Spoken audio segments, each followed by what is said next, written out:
एक महिला भक्त वृंदावन से बिहारी जी लेकर अपने घर आई और तभी बाहर से गोलू घर के अंदर आया और माँ से पूछता है कि माँ, यह कौन है? तो मैया ने बोला, ये भगवान है और ये ही हमारे मालिक हैं। अब तो घर में जब भी कोई नई चीज बनती तो सबसे पहले बिहारी जी को भोग लगता। पहले यह सब चीजें गोलू को सबसे पहले मिलती थीं। इससे गोलू बहुत चिढ़ने लगा और मन ही मन ठाकुर जी को कोसने लगा। एक दिन गोलू की माँ काम पर जाते समय बोली, गोलू, यमुना जी से मटके में जल भरकर लाना। जब गोलू पानी भरने के लिए जाने लगा तो जाते जाते बिहारी जी को कहने लगा, खाने के लिए तो सबसे पहले तैयार रहते हो, लेकिन काम तो मुझे ही करना पड़ता है। अगर यहाँ रहना है तो काम करो।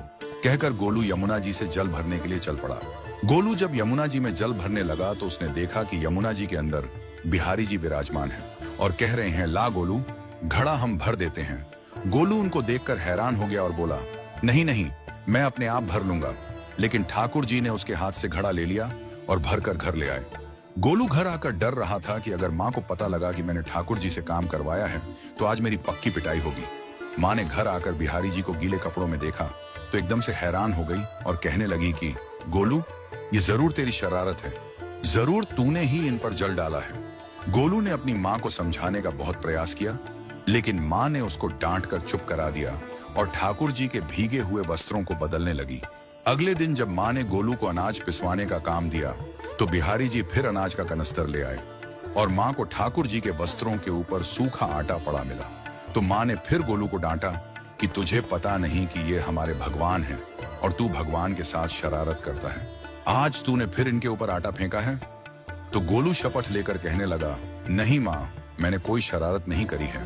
ये तो मेरे हाथ से गेहूं का कनस्तर लेकर खुद पिसवा कर आए हैं। गोलू की माँ आज बहुत गुस्सा हुई। अगले दिन फिर माँ बोली, बेटा गोलू, आज तुम्हारे बाबा बाहर गांव से वापस लौट आएंगे। बस आज का ही काम है, तुम जंगल से थोड़ी लकड़ियां ले आना। गोलू फिर डर गया, कहीं ठाकुर जी फिर मेरे पीछे ना आ जाएं। गोलू ने माँ को बोला कि मैं चला तो जाऊंगा, लेकिन बिहारी जी को समझा लो, वो मेरे पीछे ना आई। उसकी माँ हंसकर बोली, हाँ हाँ समझा दूंगी, तुम जाओ तो सही। गोलू जल्दी जल्दी लकड़ियां लेने जंगल में चला गया और माँ काम पर चली गई।